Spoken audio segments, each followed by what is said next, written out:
Hey guys, so we've just had a patch announced for the 8th of May. Now this patch, surprisingly, is going to include absolute skills but no awakening.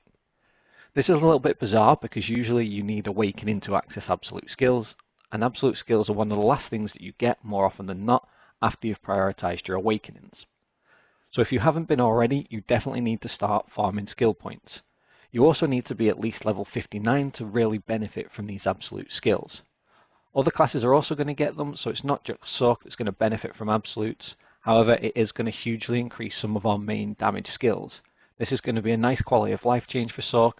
Now what you can see on screen are all of our current absolute skills. What we're going to do in this video though is break this down to the priority skills and what you should be looking to pick up as soon as possible. Okay, so first off, your priority should be Dream of Doom. The absolute version of Dream of Doom unlocks at level 59 and requires 48 skill points. For those of you that aren't already aware, Dream of Doom is our #1 engage. This is going to be what we use to safely engage from range.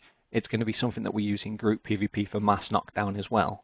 Being able to knock down 10 targets is huge for Sorc and it allows us to really flank the back lines in sieges and node wars, and in PvP it allows us to engage from range. Now, Absolute Dream of Doom adds a significant damage increase to Dream of Doom 3. So it's going to take the multiplier from 1107% to 1383%. It's not only going to do that though, it's also going to add one extra hit at 1383%. Just for some simple maths there, you can already see that the damage increase is huge. This is going to be really significant in 1v1s, and it's also going to be hugely impactful when it comes to group PvP.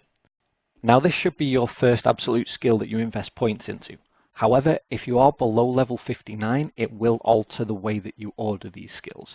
So keep that in mind, that although Absolute Dream of Doom is definitely a must and should be your first pickup, providing that you're level 59, if you are below, then you're going to want to skip this because you're going to be unable to obtain it and start to work on the other skills that are available from lower levels.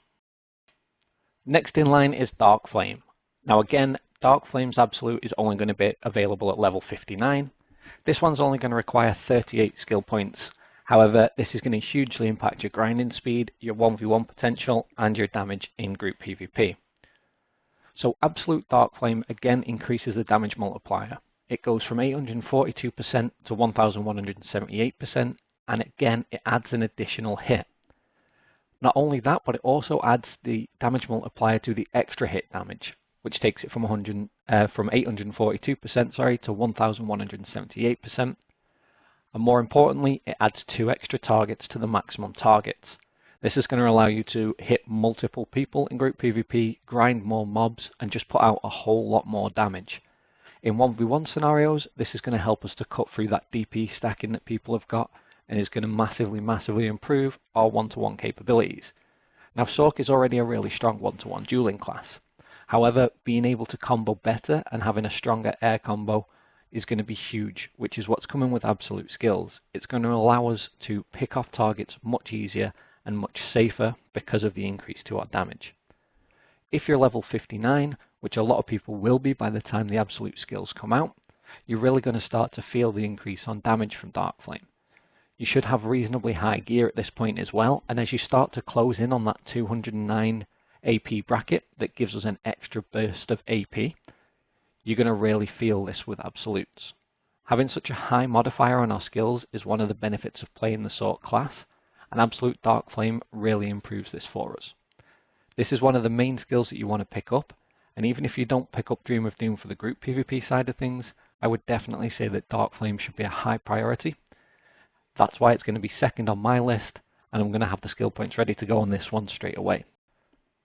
Bloody Calamity makes it in at number 3 on my list. However, this is going to be unobtainable for a large portion of the player base currently on Xbox. That being said, with the increased experience and added grind areas that come with Valencia, people are going to start to hit level 60 reasonably quickly. That's why Bloody Calamity is in this list, because it's going to be one of the absolute skills that you want to hold skill points for, ready for when you hit level 60. Level 60, sorry, not level 50. Now, you do need 50 skill points for this. However, the damage increase that you get from Bloody Calamity is pretty significant. So not only does the multiplier go from 632% to a huge 1074%, again, it adds an additional hit. The damage after Nitro remains the same, so it goes again from 632 to 1074%, and the beauty of it is it still adds an additional hit, and it goes from 4 hits to 5 hits, and using it after Nitro is going to be the main reason that we use Bloody Calamity. It's often used purely for the heal side of things, so this is definitely going to be worth picking up. When you hit level 60, make sure you've got the points ready to go into Bloody Calamity, because this skill is also going to be huge in group PvP. If you think about the fact that we can now hit 10 targets with Dark Flame, we've got the additional damage on the Dark Flame, the additional damage on the Dream of Doom, and now this damage on Bloody Calamity. Once you get into those backlines, you're going to be able to rip people apart. It's going to be really significant damage increases, so as soon as you hit level 60, definitely look to pick this up. Okay, so here's one for the lower levels. Level 57, you're going to be able to unlock Absolute Shadow Eruption. So if you can't unlock any of the 59s and the 60 so far, prioritize Shadow Eruption as your first absolute skill. It's going to require 40 skill points, and this is going to hugely impact our air combo capability. So again, it adds a massive damage modifier. It's going to go from 612% and 2 hits to 1102% and 3 hits. That's the whole extra hit at the increased amount of 1101, which is significant. I can't stress this enough. The additional hits and the damage multiplier combined is huge. This is going to be a massively notable increase, especially when it comes to your air comboing. So the fact that we use Shadow Eruption for a float and it counts as an air attack is going to be huge when you couple that with the Dark Flame damage increase as well. You're going to notice that your ability to one combo people when you have the gear to do so is dramatically increased. Being able to pick up Absolute Shadow Eruption at level 57 is going to make it a lot easier to handle some of the higher level people. Make sure that you're still using your Hellwreck Talisman in PvP so you actually manage to land your CC, and you're going to immediately notice your ability to duel classes like Berserker and Striker is going to be hugely increased. Now, although they're still going to be our hardest counters currently, that doesn't mean that you're not going to have an easier time with absolute skills. Unfortunately, they're also going to get absolutes as well, which I'm going to cover in another video. However, the main focus of this is that you're going to be much stronger on the Sorc class, and you're going to feel the increases immediately. This is a great boost, especially if you're on the lower side of gear, and it's going to allow you to grind some of the higher level areas, and it's going to make the Valencia grind a lot easier than it would have been if we were forced into Valencia without awakening in our current state. And next up is Rushing Crow, which is another level 57 and only requires 12 skill points, so this is a pretty easy pickup for a lot of the lower level people. Rushing Crow is used to close the gap. More often than not, it's used to cancel out of Dream of Doom and close a gap into somebody to finish the rest of the combo. It's a reasonably good down attack. It doesn't look as good on paper because it only takes the modifier from 448% to 560%. However, it does add 2 additional hits. So that being said, it effectively doubles the damage of Rushing Crow that we currently have. So although it might not seem that great on paper, if you look at it and take into account the extra hits, it is double the damage on Rushing Crow. The fact that it's a down attack as well means that it's something that I use for a little bit of additional damage. It's great when starting combos off. I can use it to catch people out as well, especially when I'm dueling people and I've managed to, for some reason, miss Dream of Doom, or my Shadow Eruption misses, usually against classes with iframes, where they manage to iframe the more obvious skills.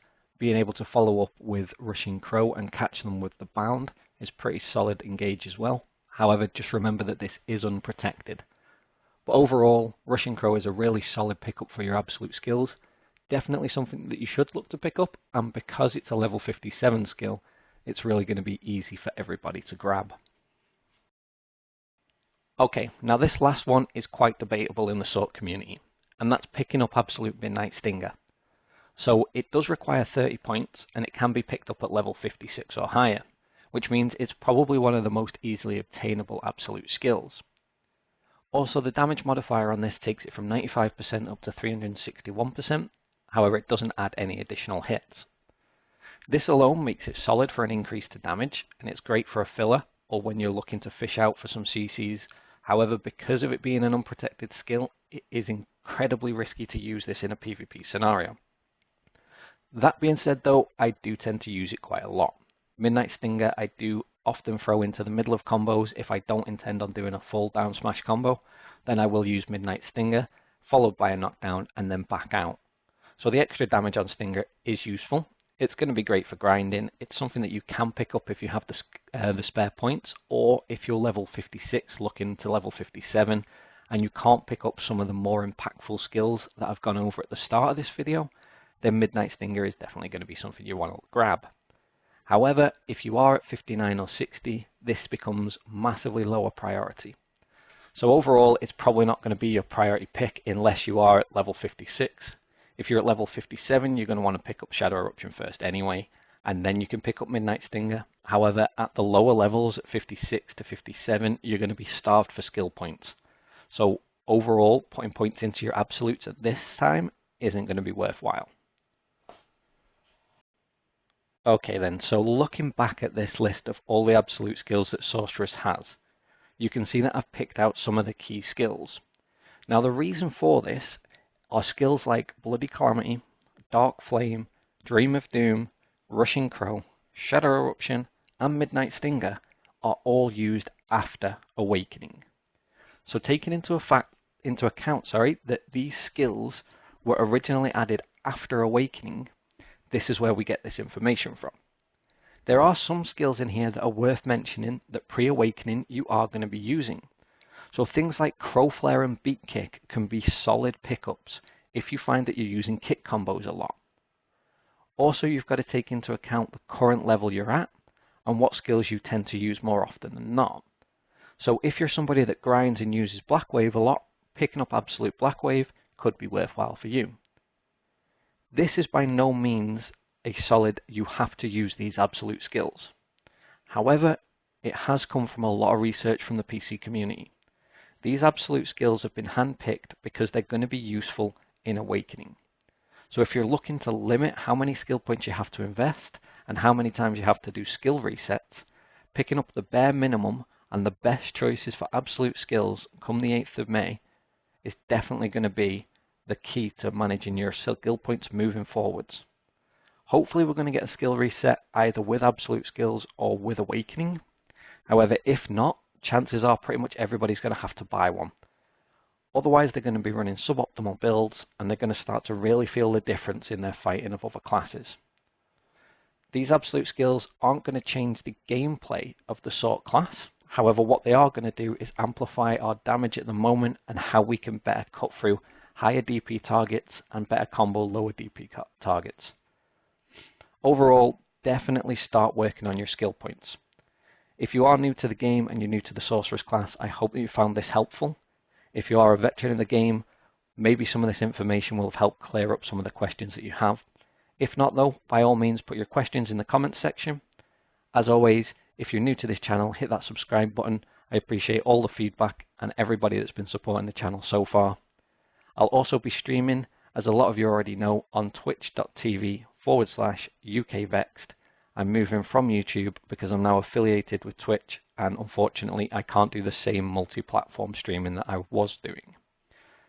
Anyway guys, there will be more videos for each of the classes. I'm going to look to be covering off all of the absolute skills for every single class between now and the release of the patch on the 8th of May.